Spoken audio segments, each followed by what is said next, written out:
This is Second Act Sessions with Stephanie Carmody, a podcast celebrating second acts in life about embracing change, questioning the status quo, and having conversations that really matter. If I've learned anything, it's that your second act is yours to define. No matter what chapter you're in, your second act can be the most powerful yet. Welcome to Second Act Sessions. So welcome back, everyone. I'm so excited for today's conversation. I'm sitting with Sam Led, who is an amazing ADHD coach of over 17 years. And I'm actually really excited for so many reasons, not only because I think this is such a very timely topic and relevant to everything we've been experiencing today, because I also think I have ADHD, undiagnosed professionally, but as I'm learning more about it, I'm like, yep, I resonate with that. Yep, that makes sense. So Sam, I'm excited to have you here today because I'd love to learn more about, you and your work, and also maybe even help me a little bit understand how my brain operates. So welcome, Sam. I'm so excited to have you. It's an honor to be here. And we have a mutual friend, Rob Kelly, who's a very special human being who's doing a lot of amazing work. I think he's in Texas. Yes, he's in Dallas. In the Dallas Metroplex area. So, yeah, we filmed an episode. A friend of Rob's is a friend of mine. Oh, you're very sweet. I appreciate that. And I even told them, I go, this is such, like I said, a topic that's very important to me. A couple years ago, I was doing a photo shoot, and the makeup artist was talking about ADHD because she must have seen something in me, and she probably saw like, oh wait, and she was explaining so much about it, and I never really put two and two together. Personally, like, do you know what I mean? I'm like, oh wait, I've had like anxiety my whole life. I've always thought like this or acted like this. And then I sort of researched it even more, and my niece has it, and I realized my mother has it. And now that I learned so much about it, I'm excited to have you on because I would love for you to, first of all, maybe share your background. I know you also have ADHD, and then I wanted to know what sort of symptoms you had, and then what led you down the path of becoming like a coach in it. Well, first of all, I want to kind of clear the air real quick because there's nothing wrong with you. Exactly. There's nothing wrong with anybody that has this label. Right. ADHD is a neurotype. It's just a mind that works differently. And being a coach for almost 18 years and also living with a mind that works differently, growing up, I'm middle-aged, a Gen Xer. I grew up, Yes, I'm 51. So like I grew up, the first 10 years of my life were in Connecticut, and it was a very puritanic, no offense to Connecticut, great pizza, but that's about it. But no thanks. But it's beautiful. But it is. What I saw growing up in a system that didn't have room for neurodiversity, didn't even know what it was. We were throwing darts at a wall.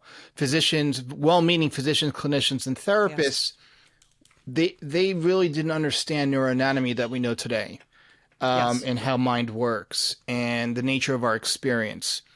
And we were, in clinicians to this day, look at our psychology and our experience from the outside in. So you have how we handle stress, how we handle difficult situations, how we handle change, how we handle loss. I can go on, and locus of control and how we cope. And so I was swimming upstream from, the first 10 years growing up in a small town, an hour and a half from Manhattan. And this is how you do things. It was very puritanic. Like, you can't get up from your seat. You have to ask for a pass to go to the bathroom. You have to raise your hand. And my mind is, it's a rock concert up here. It's Metallica up here. It's Technicolor. It's millions of Rorschach ink plots going on at once. Yep. And so you know what I mean? And I know it. And I felt like, do other people have this kind of very active, very loud, very Metallica concert-like mind? I always say, and I'm stealing Ed Hallowell, who's a well-known psychiatrist who wrote the book Driven to Distraction. He said, we got a Ferrari F1 brain that's going super fast with bicycle brakes. Yes. If that isn't the perfect metaphor for ADHD, for the ADHD experience, right? I don't know what is, but. So it's funny, really quick, because I just saw on Instagram, I think last night, it was some, I don't know if he's an expert or just being interviewed. He said having ADHD doesn't mean you're broken or have a broken engine. It's like you are driving a sports car down a dirt road. I was like, that makes perfect sense. Bicycle tires. Exactly. That makes perfect sense. Absolutely. So I completely relate to that. my formative education in public school as a little kid in this late 70s or early 80s was very, very confusing to me, overwhelming and frustrating, and also heartbreaking, because not only was I really empathic and I was very sensitive and I could feel other kids' energy in the class, but it's like I'm like, there has to be other people like me, kids like me, that has this very sensitive brain, very sensitive neural experience. And it seemed like I was the only one. And, I had friends and people liked me, but like, I remember when they changed the taste of Coca-Cola in 1985, it was like New Coke. I like burst out crying. I was like 10 or 11. And then people were like, what, Sam, like they just changed the taste of Coca. Like, that's how devastating to you. Very devastating. So, I believe it. But that's how sensitive many ADHDers are, and no two ADHDers are alike, and no two neurotypes are alike. I had a couple of teachers in public school that really saw my light and saw my gifts and talents when I didn't see them. And it just takes one teacher. It just takes one adult to see the light, as they're calling it. Yeah. But that's exactly what it took for me. And I would see kind of little bursts of my light, of my presence, we call this, the God space, where I was not, but it didn't happen enough for me to see like, okay, I can see underneath the noise that I'm responsible for my own experience, and I don't understand how I work, but that's okay because I have this thing called inner wisdom that's guiding me along the river of life. Right. Love that. So just by the skin of my chinny chin chin did I get through school. I hear you. Yeah. Wow. Yeah, and then getting through in high school was the same, but the part of my brain that was really well developed and really smart was the creative part, the imagination part, the creative writing part. Great. The humanities and sociology and and so and growing up in high school, I spent half the day in gifted and advanced placement classes, English, social studies, and all that, and then on the other half of the day, I was in the building with all the learning disabled kids, and the kids, they called it SLD, and that was a stigma in itself. And I'm like, and I was very rebellious, but not like lighting stuff on fire. I was just like, didn't want authority and didn't want to tell you what to do, probably, do what they right? And I'm like, I just question. I'm like, why am I in this classroom? Why do I need to learn this? Why didn't you ask me? Yep. Why am why? Like, well, because it's a requirement for you to graduate. Like, I said, yeah, but why? You see, but why? You're right. I was like, I'm still asking, like, but why? But why? I'm like, but why? And then the other half of the day, I was getting straight A's. So I had like A's, A pluses in social studies, English comp, English lit, and then F's in math. I'm 14. Yep. You said that because my parents told me a couple years ago, like, oh no, they wanted to put me in gifted classes because they thought I was so smart. But my parents didn't want to do it because they thought that I'd be like singled out or something. And I'm like, I'm kind of bummed because I don't know if that would have been a good thing or bad thing for me. So like to your point, I did really well. I was like a B student, A minus, but then there were just certain things that no matter what, I was going to fail. Like, you know what I'm saying? Like, my brain could only handle certain topics. I could not sit still. I could not sit still. If you I saw still me, can't sit still. Well, if you see my hands, you can't see my hands. I'm fidgeting. Yeah. But see, when I'm working with clients, I'm walking around and I'm moving. I'm constantly in movement. I walk or run or I'm going surfing in the morning. I walk like 5 miles a day just because I wake up really, really early. Just because once I understood how my mind works and where our experience, our psychology comes from the inside out. I know that all the manifestations of the ADHD experience, whether it's overwhelm, anxiety, distraction, rejection, sensitive dysphoria, all the different, they're all safe. Every single feeling is safe and every thought is safe. And once I saw, through my own trial and tripping over myself, metaphorically and literally, I saw that I don't need to be afraid of my experience. I don't need to be afraid of my psychology. I don't need to be afraid of the big bad thought, because we're not living in the experience of the outside world. We're living the experience of our thinking 24 hours a day, 7 days a week. Hard stop. Yep. But when we see God, we were talking about God consciousness, call it whatever you want, whatever you believe in, whatever religion you are. It doesn't have to be a Jesus, doesn't have to be Buddha, doesn't whatever. Right. When we are present to what is, and we are living in the moment to moment, we always know what to do. And ADHDers see their omnipotential. Like, all of us right now are wearing clothes. Well, we put our clothes on without thinking about it. We just did it. Right? Washed our hair. We get in the car and drive. Yeah, if you think and you drive at the same time, you're going to get into a car accident. That's distracted driving. Right. We don't do all the things in life with our brain.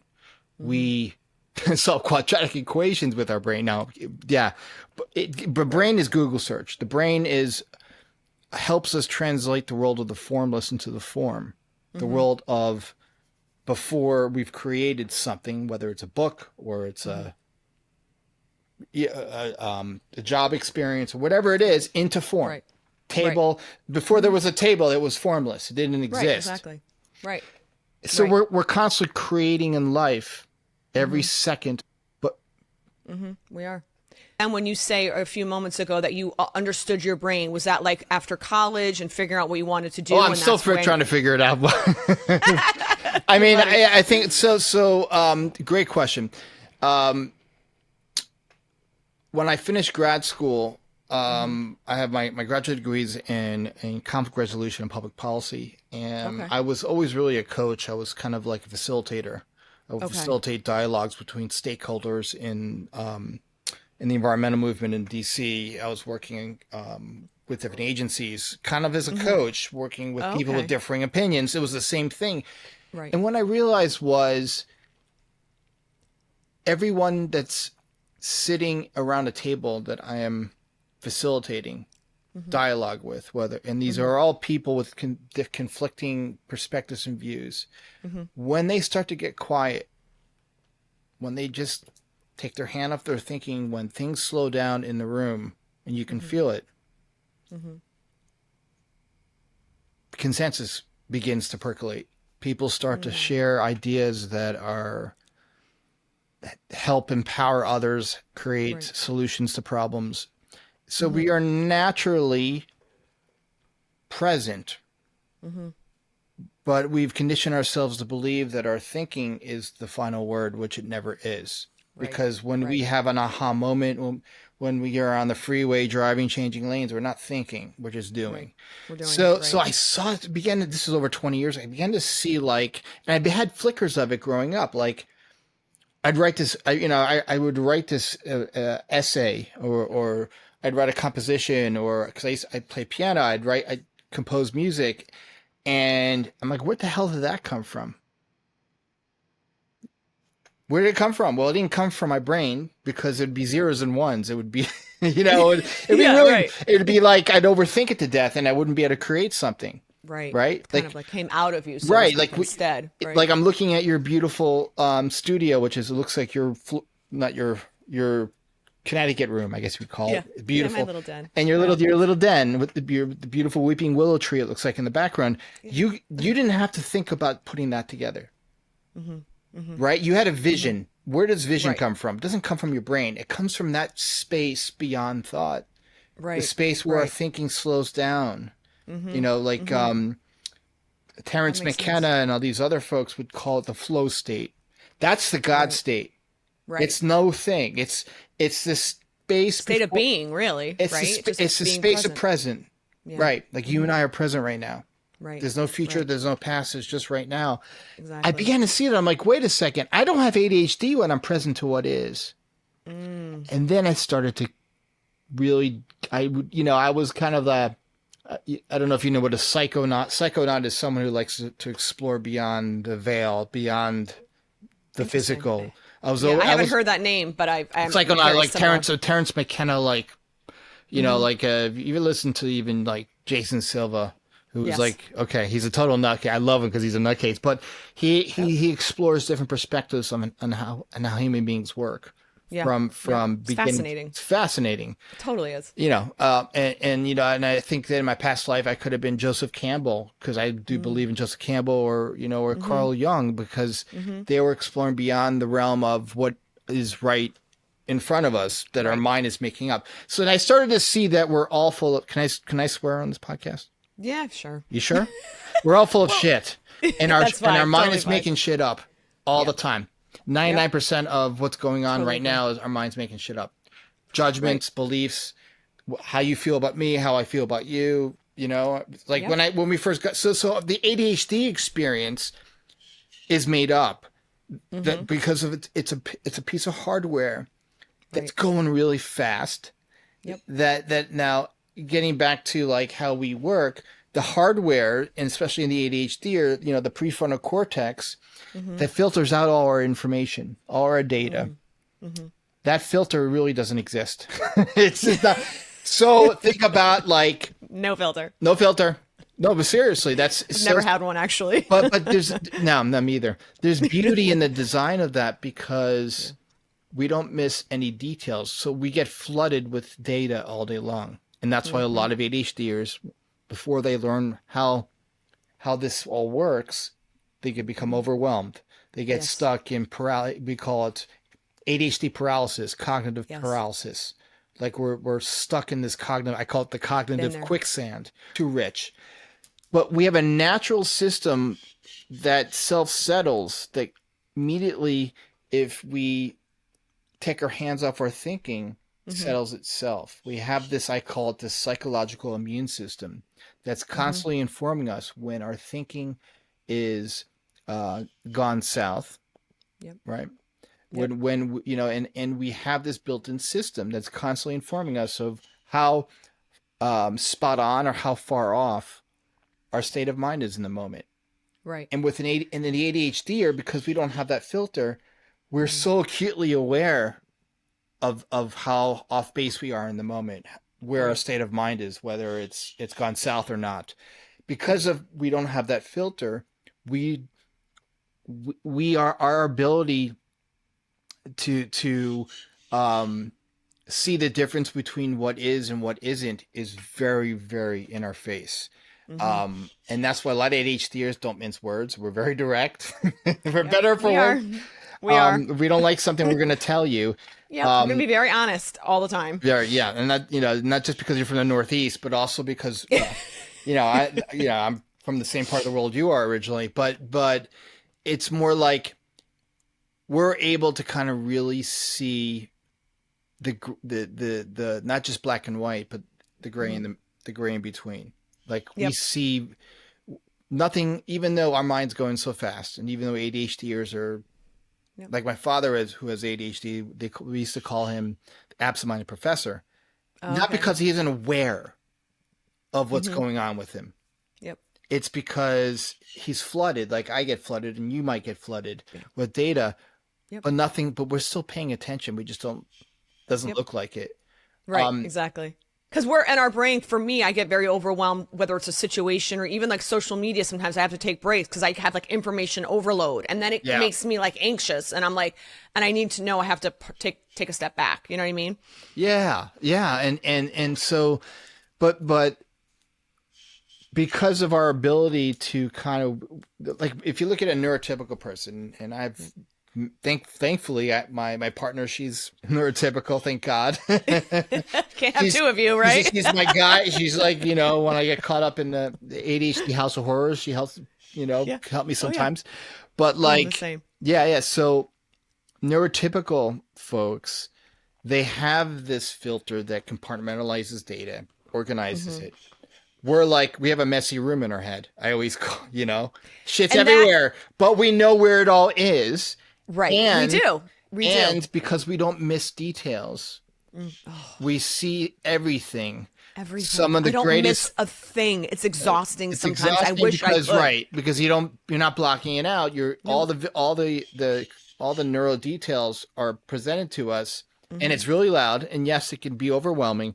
Yep. But if you look at people that are spiritual advisors and priests and rabbis and clairvoyants and intuitives and people that, kind of explore, you know, beyond the veil of our conscious understanding of this thing called life, all have ADHD. 100%. Your favorite teacher, your favorite therapist, your favorite, probably your favorite person has ADHD. My best friend has ADHD. I believe it. So, because of the fact that we have such a sensitive brain, we also have a lot of empathy for others. Yes. Too much sometimes, to the point where I take on everyone's pain and then I'm feeling heavy and weighted. Yeah. I'm like, this isn't even mine. Why do I care so much? Why am I taking this? Like with my sister or my family, it's like their problems are my problems. Yeah. And it's too much for me and becomes very overbearing, and just weighs heavily on you. But it's seeing what is always true in the moment and what can never be true got me through a lot of suffering in my psychology into adulthood from my teenage years. And that was just by seeing, okay, well, I'm living in a thought created Netflix movie between my ears that's constantly making shit up because the brain loves you. The brain loves us. The brain wants to keep us safe. ADHD brains, we have hunter-gatherer brains. Because of that, we're in protection mode all the time. And in the ADHD brain, like neurotypical brains want to keep our world really small. So because it's loud and we have this feedback system called feeling that's informing us of how loud our brain is.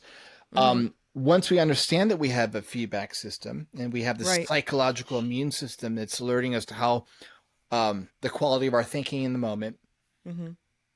For me, just understanding that our feeling system is a barometer, alerting us to what I can ignore in the moment, doesn't mean it doesn't, like right now, you and I are talking, I got a lot of noise right now. Oh yeah. But I'm not, Someone just rang the doorbell and I'm already like, who was that? Yeah. Who was it? Why? Like literally, that's how my brain's going right now. But I'm not identifying with those thoughts. I'm not taking that on as truth. I'm just you're observing them instead of engaging in them, right? In a way. And but I realize that I'm my own. But for me, and where I point my clients to is that I'm the manager of my own thought factory. I'm the custodian of my thought factory. That I have this amazing ability to make a decision to birth thoughts that I want to bring into the world or not. At any second of my life, I have that amazing ability to birth thoughts and create from this beautiful technology that we have called thought into something. Chair. Well, that came from a thought. You and I came from a thought, because if it wasn't for this beautiful gift called thought, your parents wouldn't have met and wouldn't have had you, and you wouldn't have met, and so on and so on. So for me, when I saw like, oh, okay, I'm not living in the outside world, I'm living in this experience of my thinking. Right. That actually gave me hope. That what is true is not my thinking ever. What is true is common sense, insight, in that space where we just know how to do stuff.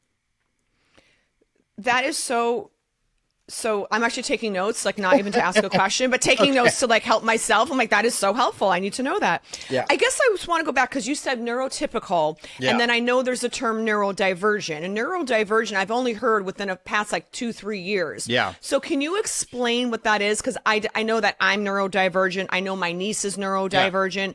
But if for our listeners, I just want them maybe to start understanding what the terms mean and how they can.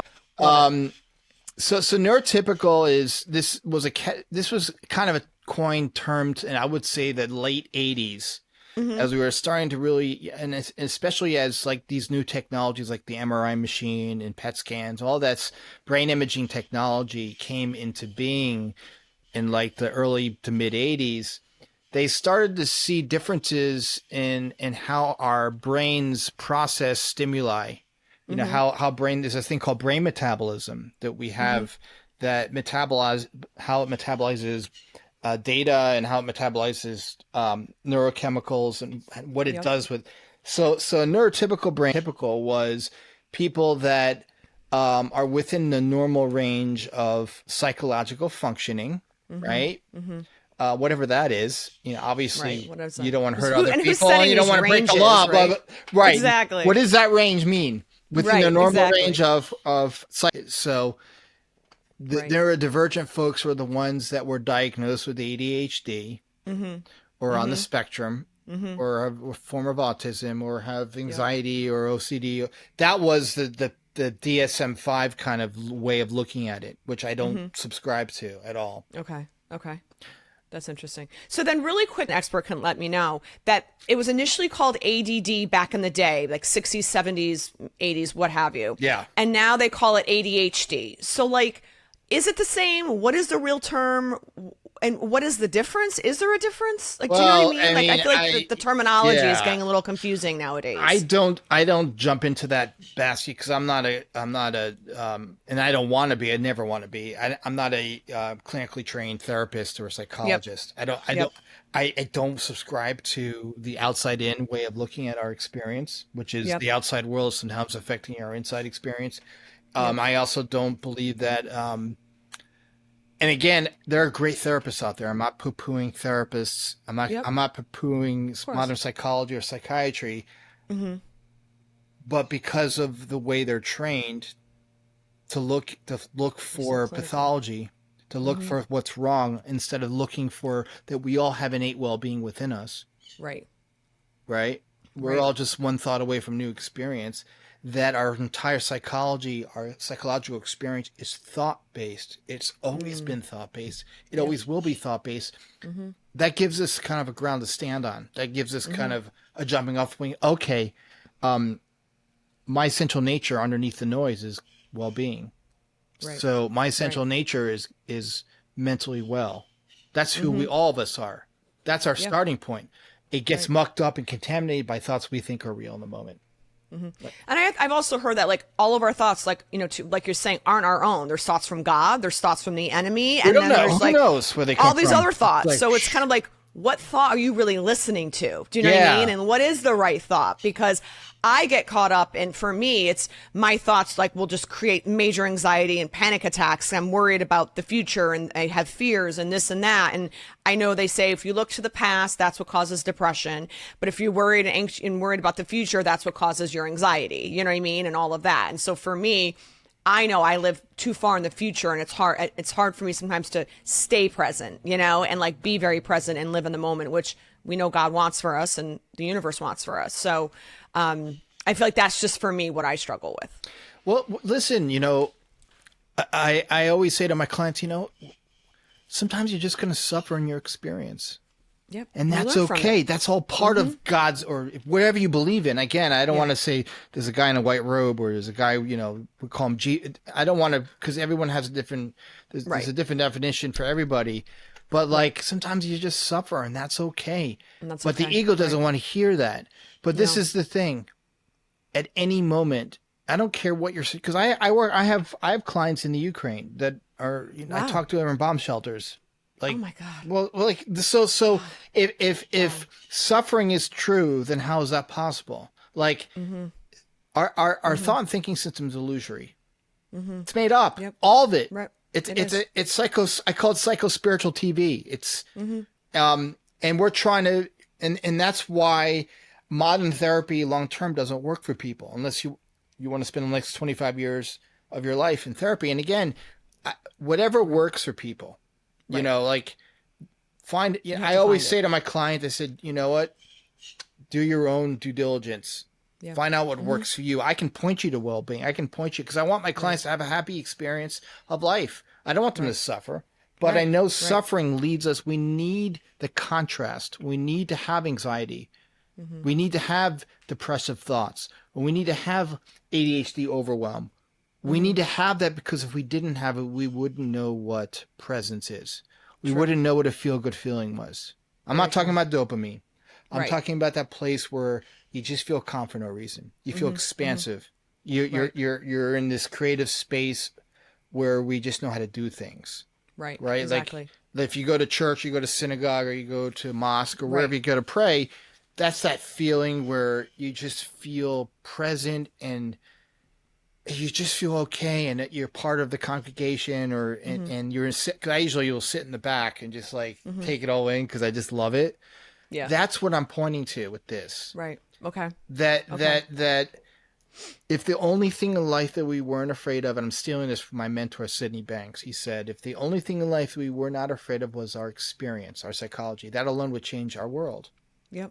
And I'm not, but it's not a get out of jail free card saying, wait, if you follow this prescription, you're going to be, free of suffering. It doesn't. Right. But we're all going to have that. I mean, that's just. But we need it because how would we know what that state of God consciousness and presence is without the contrast? I know that's kind of like you didn't want to hear that. But it's true. But when we know how this works, when we know where our experience comes from, we spend less time in I call it the house of horrors, our ADHD house of horrors, or we spend less time in anxiety. Right. So can you explain then how are you as a coach? Yeah. What are some of the things you do for your clients as a coach to help them navigate, life with ADHD, which, I think like to your point, it's a blessing, not a curse, right? I think we have to look at it as like, we're very special. I think a lot of us are really chosen. We think differently. Like even from a young age, I always felt inside me, I was meant for something big. I always felt it. I always knew it. I didn't know what it was. Yeah. I just had that feeling I was meant for something great. And it's like I can't even like really articulate it. Well, but I always had that feeling. Yeah, and that's just a knowing. So it's a knowing. It's just a knowing. Well, my whole triatse, my whole kind of coaching philosophy is, I point my clients back to that space of well-being. I throw wisdom nuggets at them, but it's not my wisdom, it's their wisdom. I make them aware of the wisdom within them. That's just percolating up. My job is to show my clients what's possible underneath the noise of our thinking, where I point people back to their own wisdom, right? Because when a client comes to a coaching session, a good percentage of it is noise and the buts and the story and the bullshit narrative. Doesn't matter. Maybe that all happened. But it's the narrative, the hyperbole, the story that gets contextualized through the lens and the filter of our judgments and our beliefs and our concepts that excuse my French, but fuck it all up and make us suffer. Because it makes it so real, even when it's 9 times out of 10, it's not. Right. Like Bobby hurt me. We make it real. Bobby said a bad thing to me. Sally, my boss. Okay. They might have said those things, but right now you're sitting here talking to me. Great. Okay. So what is true in this moment right now? Right. Exactly. What is true in any moment right now? Well, right. So I really kind of point people to their own wisdom within them so they can have an insight or an aha moment about what is true. Right. Do you arm them with any tools and tricks? No, so when they don't work. I don't care what anybody, I don't care what any practitioner, what any therapist, what any psychologist, whether it's cognitive behavioral therapy, they don't work because we have a self-settling system built into us that I point my clients to that's always settling our thinking.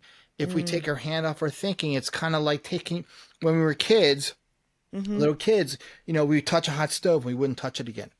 Right. Why would we stay up in our heads when our thinking's chaotic or our thinking's going south? It's like keeping your finger on a hot stove or doing this. Yeah. You'd be stupid to do that. But yet sometimes in your brain you still get stuck there. You're like, how do I get out of this? By not using your intellect to try to get out of it. Because your intellect is stupid. Our brain is stupid. Our brain is a stimulus response. It's a stimulus response system. It's designed just to keep us safe and to help manage our organ systems. But when I get cut, a cut, I don't need to worry about my cut not healing. I'll clean it off. I'll put Neosporin on it. But most of the time, my body's immune system is going to heal my cut. Yeah, your body wants to heal all the time. So it's the same thing with a thought and thinking system. If I have anxiety and I know where it's coming from, I'm not going to go back up in my head to try to think my way out of my anxiety. So then what are you telling people to do instead? Do like a breathing exercise or something? No. Or go... No. Once Just- you're aware of your anxiety, Just don't even think. once you're aware of your anxiety and you're aware of what's going on, I'm up in my head. My mind's going really fast. The quality of my thinking sucks right now. That awareness in itself will get you present. Stops it. Doesn't stop the it. Doesn't awareness. stop it. It gets you out of the content of our thinking never matters. Once people see that we have this brilliant creative technology called thought that's constantly informing us of the outside world, that we're seeing it through the experience of our narrow angle lens of our judgments and concepts and our belief systems, that is constantly filling in the blanks for what we don't know because the brain wants to keep us safe, we realize that 99.9% of that's not true. Never has been true, never will be true. Yep. What is true is the moment where we just are present to what is, even with the noise that we're not identifying with, right? When we just know how to do things. Right. Like we just know how to turn left and get on the freeway. We call it freeway here. Change lanes on the freeway, put our clothes on, drink, make our coffee in the morning, speak to a client. I don't need to think about speaking to what am I going to say? How am I going to show up? Am I going to use this tone of voice? Am I going to use this tone of voice? You know, I'm going to speak slow. I'm going to we don't do that shit. We just show up to life. Just do it. Now, I'm not saying I'm not saying that you don't have, if you're doing a presentation, you probably want to get your slides together for your client. Right. There has to be some preparation. But we know how to do life when we are present to what is, because that's where our wisdom is in this moment that you're here listening to my voice. I don't need to, Stephanie, I didn't prepare for this before. Why? Because I trust that I'm going to show up and it's just going to come out, and I'm going to know what to say to Stephanie, and Stephanie's is going to know how to respond to me. Just like Stephanie always knows how to show up to life when she takes her hand off her thinking and she trusts that every second of her life, something's going to come up and she's just going to know how to do it. Right? I mean, can you imagine if you wouldn't go into Manhattan and take the Metro North into Manhattan or wherever, because it's a very dangerous city, but you're going to trust that you're going to have this built-in resilience within you to know maybe not to go to certain parts of New York, or not to or just to be aware of your surroundings. Right. That's not that's common sense. Yeah, exactly. Well, and it doesn't take much thought. Exactly. See, it's just innate. When we get caught up in our opinions and our beliefs and our judgments of how life should be and how we're supposed to show up to life, and throw in a mind that's working differently and going really fast, what happens? It's exhausting. However, when I'm not in the neural gymnastics, and sometimes I am, and I know when my feeling system, because I usually feel anxiety in my solar plexus, it doesn't, if something's feeling off, I know not to trust them. But once we understand that our feeling system is alerting us to how off base our state of mind is in the moment, that's it. So it's just really being conscious of all this and making sense of it, and then being like, okay, I'm not going to think like that anymore. Well, I woke up this morning and I was really anxious, and I don't know why. It's not. Listen, it's thought weather. It's not primetime news in Samville when he's having a thought thunderstorm. I don't need to call CNN and let them. It's we're making a. But so when I don't identify with my thought storms, and now fill in the blank: anxiety, overwhelm, distracted thinking, anger, whatever. Yep. When I don't identify with it, I don't resist it. Got it.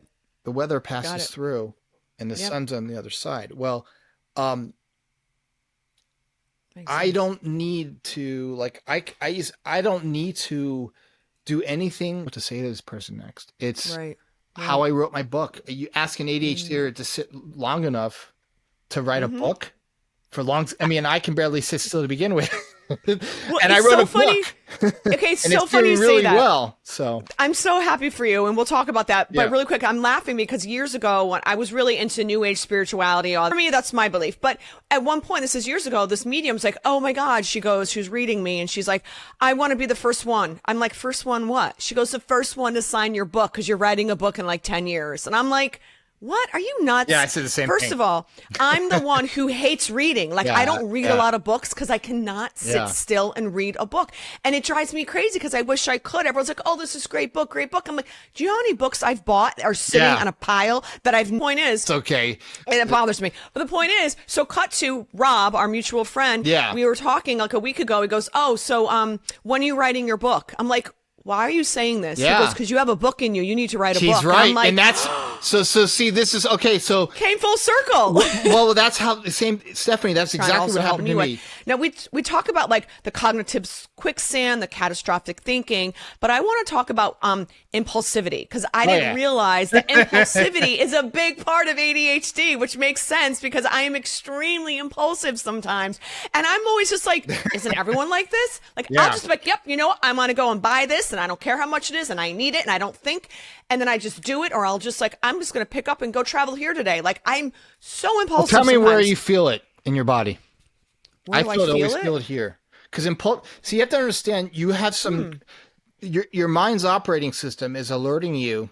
See, impulsive thoughts they're friendly. Anxious thoughts are friendly. I'm doing this. Friendly.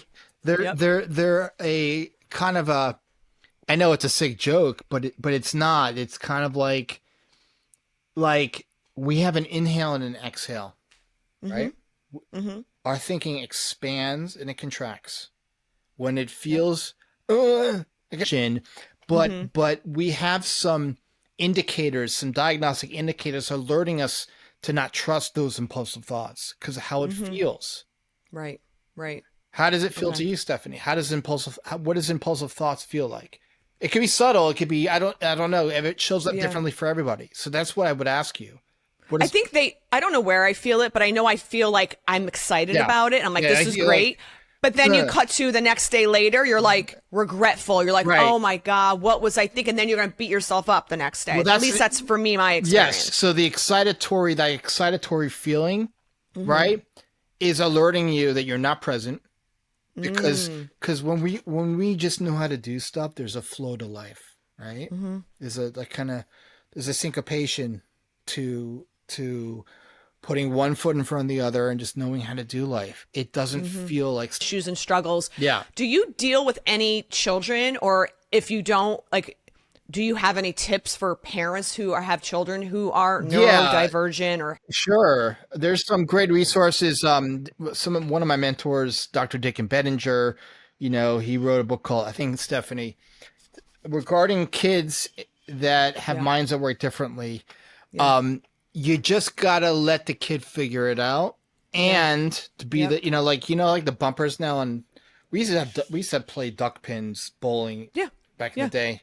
Yeah. But how they have the rails on the bowling alley. So does that mean sometimes you gotta be the training wheel for your kid. Yeah. Just a nudge when they get really frustrated with their experience and with life, and understanding that when you instill in your child that they have this thing called resilience, this inner resilience within them. Yes.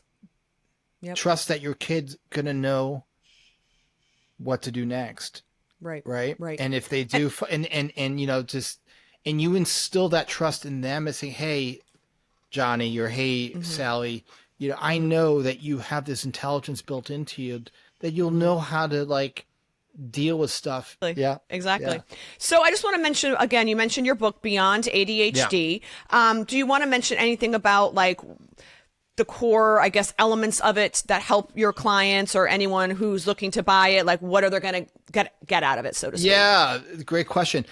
Beyond ADHD is a love letter to every ADHDer out there who's felt misunderstood, who's felt frustrated, who's felt really alone. And once I became my own best friend, not in an egoistic kind of way, but once I saw that the only thing that I never needed to be afraid of was my psychology, my experience, and all the manifestations of my thought and thinking system that we just talked about in this conversation, that alone changed my life. Right.